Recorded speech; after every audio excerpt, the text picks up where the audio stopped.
On va démontrer que le mouvement circulaire de l'électron se fait de façon uniforme. Alors pour faire ceci, il faut d'abord définir le système. Le système, c'est l'électron. Le référentiel, c'est terrestre, supposé galiléen, évidemment.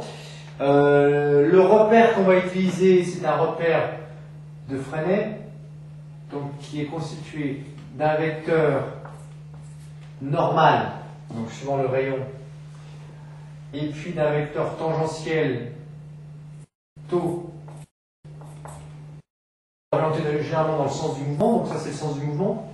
Et puis ensuite on va appliquer la seconde loi de Newton. Donc la seconde loi de Newton nous dit que la somme des forces extérieures appliquées au système qui est le système électron est égale au produit de la masse fois le vecteur accélération de cet électron.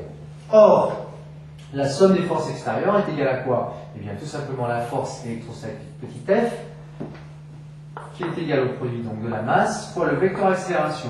Le vecteur accélération, vous savez que ce vecteur accélération est égal à v carré divisé, donc la vitesse au carré divisé par le rayon de la trajectoire petit r fois le vecteur n.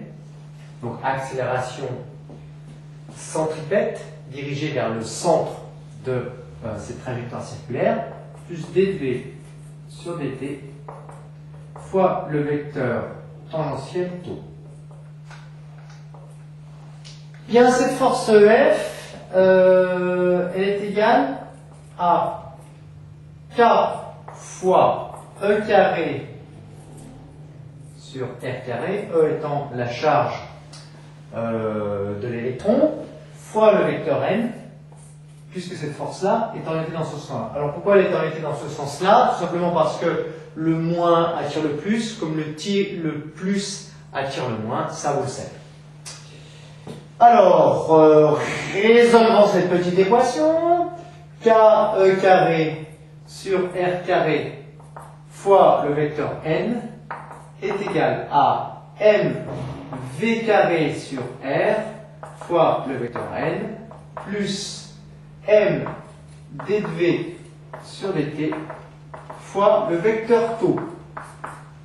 Bien, ici on voit que la coordonnée suivant la direction tangentielle est nulle, hein, puisqu'il n'y a qu'une coordonnée normale ici.